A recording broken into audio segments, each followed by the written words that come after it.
అందుకే మీరు ఎంత ఆశ్చర్యపోతారంటే, మీరు కొత్త చట్టం అని అనుకోని వెంటనే అమలు, అమలు కాదు, దాన్ని ఏమంటారు, సవరణ.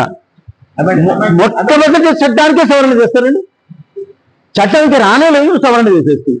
అంటే ఏమిటి, నువ్వు ఇష్టం వచ్చినట్టుగా, దాని గురించి ఆలోచనే లేదు, కొంచెం సవరించుకోవాలి ముందు అనే ఆలోచనే లేదు. ఇంకొక చిన్న మాట నేను చెప్పాలండి, అంటే the background is more important అని నా ఉద్దేశం. అందులో ఏముందో నేను చెప్తాను ఈజీగా, తర్వాత ఎప్పుడైనా చెప్పుకోవచ్చు. కానీ ముందర ఏమున్నది సమస్య అని చెప్పడానికి చాలా ముఖ్యమైన పాయింట్స్ ఇవి. అప్పుడు ఒక యూనివర్సిటీ, ఢిల్లీలో ఉన్న ఒక యూనివర్సిటీ, అంటే ఎవరినో ఒకరిని మాట పెట్టాలని, మంచి మాటలు చెప్పొద్దు అని అనుకోవట్లే, ఒక as a matter of point చెప్తున్నాను. ఏమిటంటే అది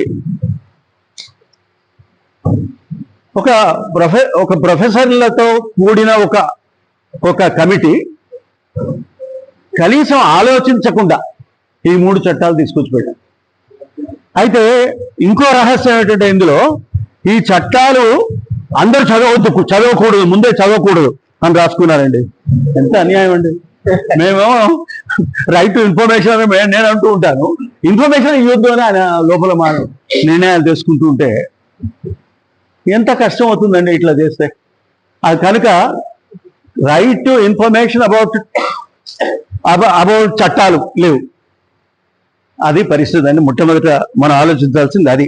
ఇక నేను ఈ 3 ఉన్నాయండి, 2023 అంటే 2023 3 చట్టాలు. ఒకటి భారతీయ న్యాయ సంహిత, నాగరిక సురక్షా సంహిత, సాక్ష్య అధినియం. ఐఎమ్ సారీ, సరిగ్గా చెప్పలేకపోతున్నాను, సమస్యలు అట్టున్నాయి, మన సమస్యలానే ఉన్నాయి అవి కూడా.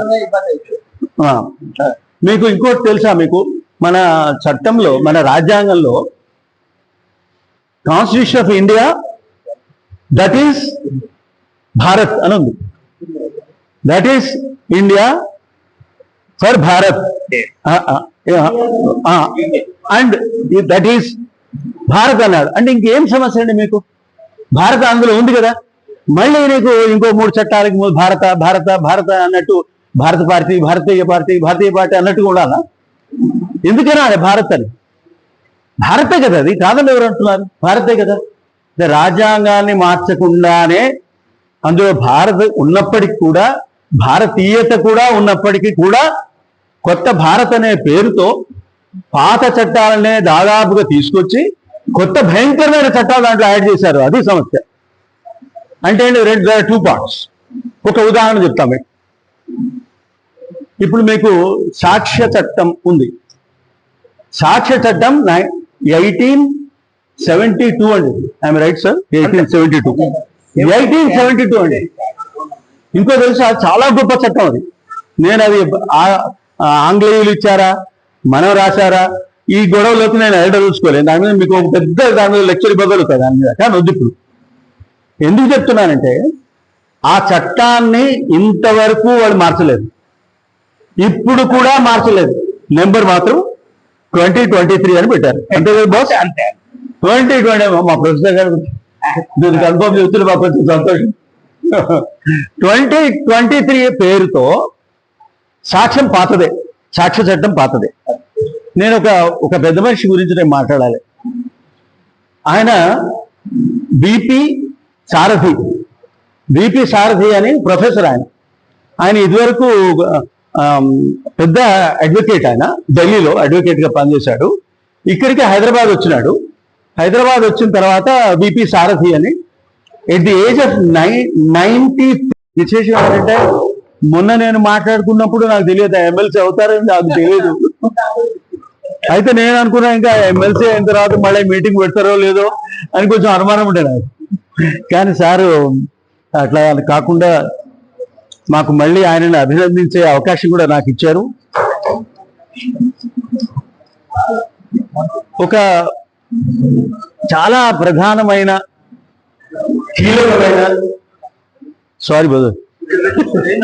కీలకమైన సమస్య అది, ఈ కొత్త చట్టాలు అనే. అసలు అర్జెంటుగా ఇన్ని కొత్త చట్టాలు తెచ్చి మన నెత్తిన పెట్టడానికి ఏం కారణం? ఎందుకు ఈ చట్టాలు అవసరం? ఇంతకుముందు ఏమైనా సమస్యలు వచ్చినా ఆ సమస్యలు ఇప్పుడు ఏమైనా మార్చేసినవా అనేది మన ముందున్న ప్రశ్నలు. అది కూడా ఎట్లా? ఇంతకుముందు మన మిత్రులు ఇంతకుముందు మాట్లాడారు, చాలా కరెక్ట్గా చెప్పినారు. ఏమన్నారు?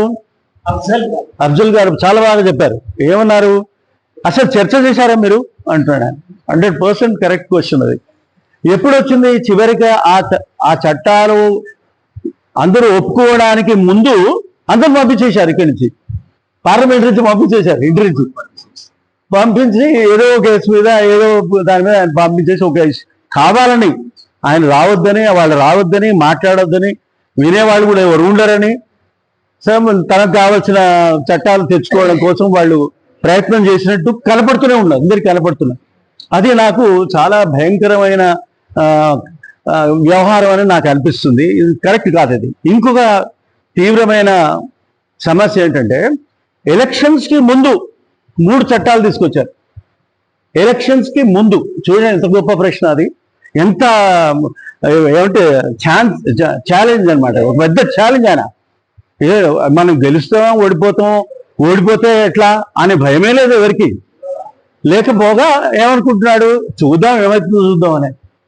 470 చట్టాలు, 470 ఎంపీలు వస్తాయని ఆయన నమ్ముకున్నారు. అప్పటి chief prime minister and others అనుకున్నారు. మరి మేమంతా అనుకున్నాం, సరే ఇది తగ్గిపోతుంది, ఈ నెంబరు తగ్గుతాయి, ఇన్ని రావు, ఈ నెంబరు తక్కువ అయిపోవడం వల్ల మన చట్టాలను మనం కాపాడుకునే అవకాశం ఉంటుంది అని నేను ఆశపడ్డా. సరే అవుతుందని అనుకున్నా. ఇప్పుడు చేయరులే వాళ్ళు వెంటనే ఈ 3 చట్టాలు. అయితే 2 రకాల పదార్థాలు ఉంటాయి. ఏమిటంటే, మొదట చట్టాలు చేయడం, రెండోది ఆ చట్టాలకు సంబంధించిన రూల్స్ చేయడం, మూడోది ఏమిటంటే ఆ చట్టాలను అమల్లోకి తీసుకుపోవడం. ఈ 3 పద్ధతులు ఉంటాయి, 3 సమస్యలు. అయితే ఈ 3 దశలలో మనం ఆపుకోవచ్చు. వాళ్ళ కింద కేసులు ఉన్నాయా లేవా చెప్పండి? ఉన్నాయి. ఎన్ని ఉన్నాయి సార్? చాలా కేసులు అంటే కనీసం 3 కోట్ల మంది ఉన్నాయి, కోట్ల చెట్లు ఉన్నాయి. అయిందా? కింది కోర్టులలో. ఇక మధ్యలో 1,00,000, ఏదో హైకోర్టులలో 1,00,000 పెండింగ్ ఉన్నాయి. ఇక ఈ మహానుభావులు పెద్ద పెండింగ్ లో ఉండగా, అవి పక్కన ఉండగా, రోజు వచ్చే కొత్త చట్టాల కింద వచ్చిన కొత్త నేరాలు, కొత్త ఇంకా ఏమనాలి వాటిని, ఆ కేసులు వస్తే ఎవరు వినాలండి? ఎక్కడ వినాలండి? దాన్ని 2వ సుప్రీంకోర్టు అంటారండి? చెప్పండి మేడం. 1వ సుప్రీంకోర్టా, 2వ సుప్రీంకోర్టా? 1వ హైకోర్టా, 2వ హైకోర్టా? 1వ వరంగల్ జిల్లానా, లేకపోతే 2వ వరంగల్ జిల్లానా? ఈ భయంకరమైన ఒక పరిస్థితి తీసుకొచ్చి పెట్టారు ఈ ప్రపంచానికి, ఈ దేశానికి ముందర. ఇటువంటి దరిద్రమైన, I'm sorry to use this language, ఇటువంటి భయంకరమైన ఒక చట్టాలను తీసుకొచ్చి మనం పెట్టడం చాలా చాలా దారుణం. దీనివల్ల ఉండే సమస్యలు చాలా తీవ్రమైన సమస్యలు ఉంటాయి. వాటిని ఏ విధంగా మనం సవరించి చేసుకోగలమో, చేయగలనో లేదో కూడా నాకు నమ్మకం లేదు. ఇది ఒకటి. ఇక 2 పాయింట్స్ అండి. ఒక్క చట్టం మాత్రం తీసేశారు. మీరంతా చాలా సంతోషిస్తారు. గాంధీ, నెహ్రూ లాంటి పెద్దలందరి మీద ఉన్న ఏమనాలని రాజద్రోహం కేసు పెట్టారు. రాజద్రోహం కేసు కింద ఎన్నేళ్ళు సంవత్సరాల పాటు జైల్లో పెట్టారో ఎంతమందినో చెప్పలేమని. అటువంటి ఈ కొత్త ఇప్పుడున్న ప్రభుత్వము ఈ మధ్య 10 సంవత్సరాలుగా కొన్ని వందలాది ఏమనాలి, ఏం చట్టాలండి, ఏమి నేరాలు? రాజ్యద్రోహాల చట్టాలు నడిపారు. కేసులన్నీ అట్లే ఉన్నాయి, ఇంకా పెండింగ్ లో జరగలేదు, అయిపోలేదు. కేసులు ఇంకా అట్లే నడుస్తాయి, ఇంకా ముందు కూడా నడుస్తాయి. అంటే ఇప్పుడు రాజద్రోహ కేసు, రాజద్రోహం లేని కేసులు అని నడపాలి. 2 రకాల కేసులు అయిందా? కానీ రాజద్రోహం ఏమైనా పోయిందా? పోలే. రాజద్రోహం తీసుకుపోయి ప్రజాద్రోహ చట్టాలు తీసుకొచ్చి పెట్టారు. అంటే పేరు ఆ పేరు కాదు, ప్రజాద్రోహ చట్టాలు లాంటి రాజద్రోహం అనని చట్టాలని కొత్త చట్టాలు తీసుకొచ్చి ఎక్కడ పెట్టారు. ఏమిటది ఇది code for central civil civil no civil electoral I'm sorry let me tell Nagarik Suraksha Sanhita అంటున్నాడు. అదేంటంటే central control I'm sorry criminal civil procedure code, criminal procedure code. నాకు కొంచెం ఈ మెంబర్స్ దగ్గర కొంచెం ఇబ్బందులు ఉన్నాయి. క్రిమినల్ ప్రొసీజర్ కోడ్ సిఆర్పిసి అంట, కరెక్ట్, ఈజీ. సిఆర్పిసి పాతదే. మరి దాని కొత్త చట్టం అని ఎట్లా కొత్తగా ఎందుకు మార్చున్నావు దాన్ని? అసలు ఉన్న సమస్యలన్నీ, ఈ దేశంలో కనపడే అన్ని సమస్యలు, ప్రొసీజర్ సమస్యలు, క్రిమినల్ ప్రొసీజర్ తప్పులు అన్ని కొత్తగా యాడ్ చేసినవే అని నేను కంట్రోల్ చేయాలి అని కంప్లీట్ గా చెప్పదలుచుకున్నాను. So first point, if you want to not record and talk about this is this. కొత్తగా క్రిమినల్ ప్రొసీజర్ కోడ్ అనే పాత పేరుతో ఉన్న ఒక చట్టాన్ని 2023కి నాగరిక సురక్షా సంహిత, సురక్ష ఏమి లేదు అక్కడ,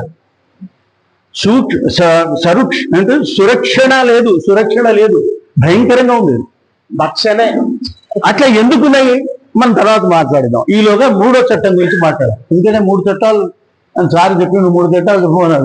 3 చట్టాలు ఒక అరగంటలో గంటలో చెప్పడం సహజం కాదు. అది మేము దాన్ని 2 సెమిస్టర్స్ లో 3 సెమిస్టర్స్ లో 2 పార్ట్స్ కిందగా 2 సంవత్సరాలు చెప్తాం, 3 సంవత్సరాలు చెప్తాం. అటువంటి 3 విషయాలు ఎట్లా చెప్తాం సార్? సరే, అయినా మనం అర్థం చేసుకోవడానికి కావలసిన విషయాలు చెప్పుకుంటాం, సరిపోతుంది.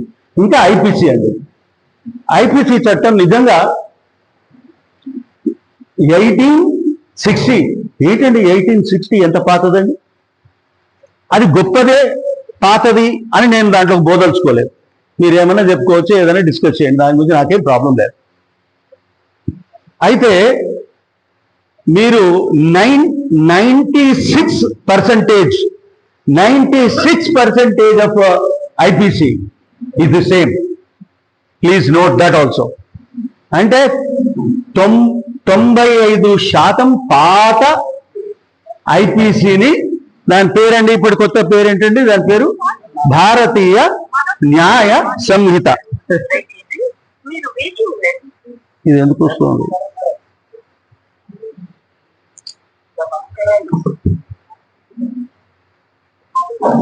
అయితే అంత పాతకాలపు చట్టము నువ్వు 97% మార్చడానికి అవసరమే లేని చట్టం అది.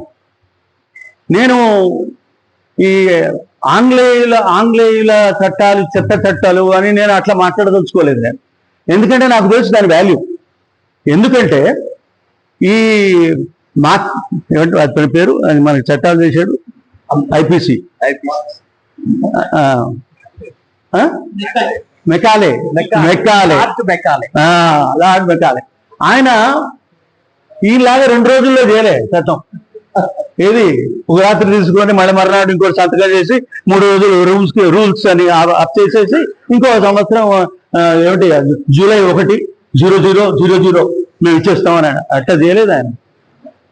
ఆయన గొప్పవాడా కాదా నేను దాంట్లో మళ్ళీ నేను పోవట్లేదు. కానీ ఆయన ఈ చట్టాన్ని ఏం చేశాడంటే, దానికి కోడ్ అనాలి కదా, కోడ్ అనకుండా అనాలనా, లా అనాలనా, ఏమనాలి, యాక్ట్ అనాలనా? చెప్పండి తేడా రెండిట్లో.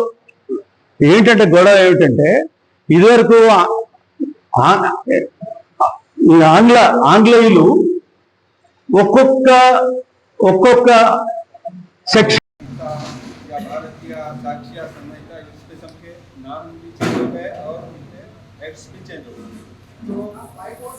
तो ये जो इशू है, ये एक तो पॉलिटिकल भी है।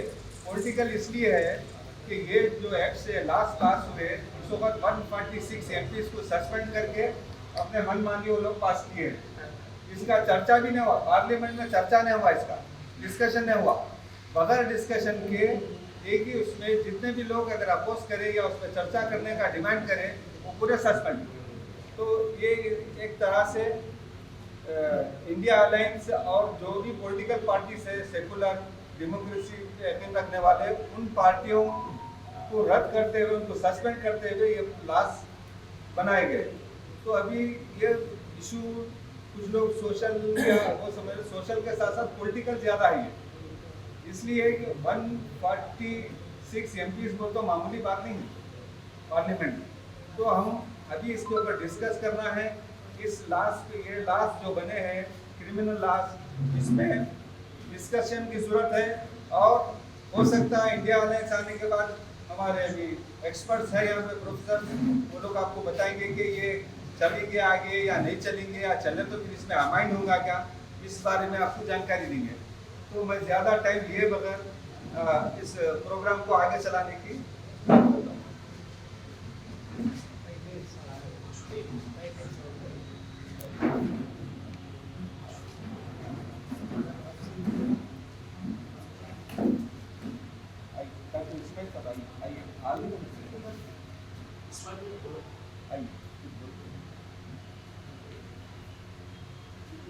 अब ज़्यादा टाइम लिए बगैर अब जो इसके एक्सपर्ट है माडाबुशी श्रीधर साहब, इसके ऊपर कई न्यूज़पेपर्स में आर्टिकल्स भी लिखे हैं, इसके बारे में जानकारी भी दिए हैं, और इसके ऊपर अच्छा उनको महारत है और इसके एक्सपर्ट है।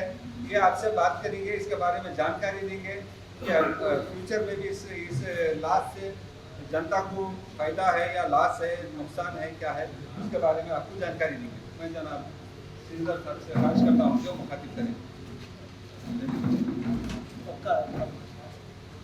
మాడబూసి శ్రీధర్ గారు మీ అందరికీ పరిచయం. వారు జాతీయ సమాచార కమిషన్లో సభ్యులుగా పనిచేశారు. సమాచార కమిషన్లో సభ్యులుగా వారు ఇచ్చినటువంటి తీర్పులు చరిత్రలో ఎప్పటికీ కూడా గుర్తుండిపోయే విధంగా వాళ్ళు తీర్పులు ఇచ్చారు. హన్సార్లో ప్రొఫెసర్గా పనిచేశారు. ఆ తర్వాత మన మహేంద్ర లా కాలేజీలో ప్రస్తుతం డీన్గా వారు వ్యవహరిస్తున్నారు.